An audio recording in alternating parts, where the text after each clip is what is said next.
उत्तर प्रदेश के संबल में जो हो रहा है वो नाकाबिले बर्दाश्त है, हम इसको देख नहीं सकते। जिस तरह से पुलिस वहां पर गोलियां चला रही है हमारे नौजवानों पर, मालूम ये चल रहा है कि 5 से ज्यादा नौजवान शहीद हो चुके हैं।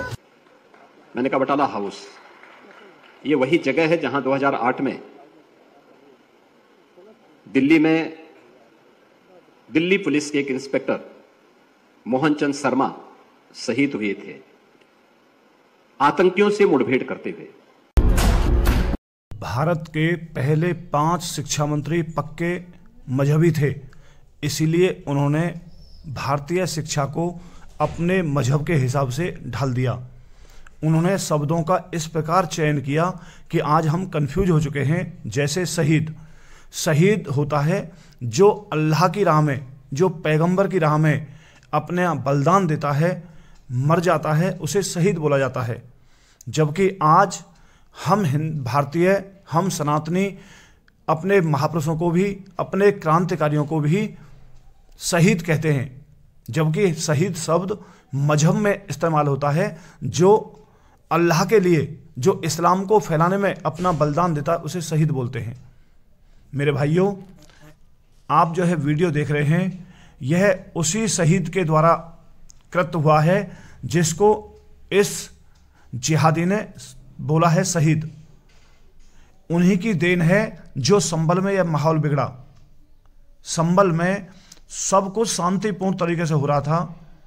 कोर्ट ने आदेश दे दिया कि मस्जिद का एक बार सर्वे कीजिए और देखिए क्या वह श्री हरिहर मंदिर जो बताया जा रहा है, क्या उसके कुछ वहाँ सबूत मिलते हैं या नहीं। सब कुछ शांति से हो जाता, लेकिन इन जिहादियों ने इस तरीके से बर्बरतापूर्ण पत्थरबाजी की हमारे पुलिस प्रशासन के ऊपर कि आंखों से आंसू आ गए यह देखकर कि हम कैसे जानवरों के बीच में रह रहे हैं। यह वह जानवर हैं जो ना इंसानियत समझते हैं, ना मानवता समझते हैं, ना शासन प्रशासन समझते हैं, ना संविधान को समझते हैं। यह केवल मजहब को समझते हैं, मजहब। मेरे भाइयों, इनके साथ वैसा ही व्यवहार करना चाहिए जैसा यह लोग हमारे साथ करते हैं।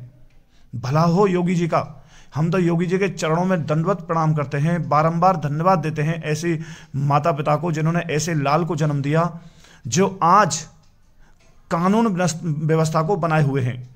भगवान ना करे यदि आज यूपी के मुख्यमंत्री श्री योगी जी नहीं होते तो शायद संभल का यह दृश्य पूरे उत्तर प्रदेश में गृह युद्ध में बदल गया होता।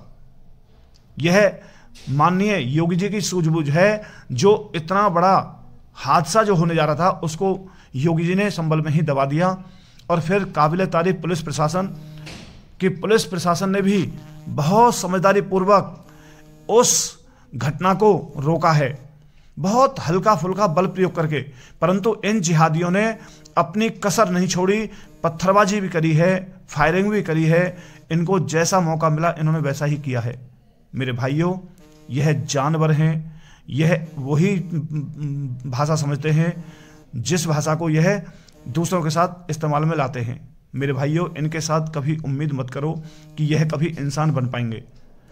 ना इंसान ये पहले बन पाए थे जब डॉक्टर भीमराव अंबेडकर जी ने कहा था कि यह जिहादी कभी देशभक्त नहीं हो सकते, यह केवल मजहब भक्त होते हैं, मजहब के लिए ही इनका जीवन समर्पित होता है।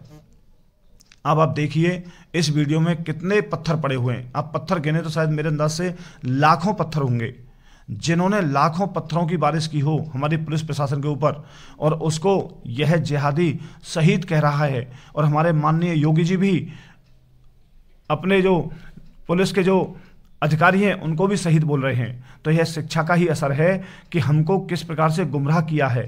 मेरे भाइयों, शहीद शब्द हमारे सनातन में है ही नहीं। हम बलिदान होते हैं, हमारा बलिदान होता है, हम शहीद नहीं होते।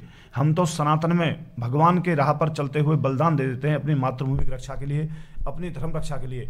इसलिए आपसे मेरा हाथ जोड़ के निवेदन है, कभी शहीद ना बोलें, कभी भी कहें तो बलिदान कहें कि हमें बलिदान देना है, हमने बलिदान दिया है। ना तो कुर्बान और ना शहीद, ना तो हम कुर्बानी देते हैं और ना हम शहीद होते हैं। तो अपने शब्दों को थोड़ा सुधारें और अपने भाषा पर ध्यान दें कि हम जाने अनजाने ऐसे शब्दों का प्रयोग करते हैं जो शब्द इनके मजहब के हैं और जिनका अर्थ केवल मजहब से ही जोड़ा जाता है। इसलिए मेरा निवेदन है, अपने शब्दों पर ध्यान दें। यह शहीद नहीं, यह आतंकवादी हैं, दरिंदे हैं, दुष्ट हैं, राक्षस हैं, इनको जितने नाम से पुकारा जाए, सुअर हैं, इनको जो कह सकते हैं वह सब हैं, परंतु यह बलिदान नहीं दे सकते, यह शहीद हैं।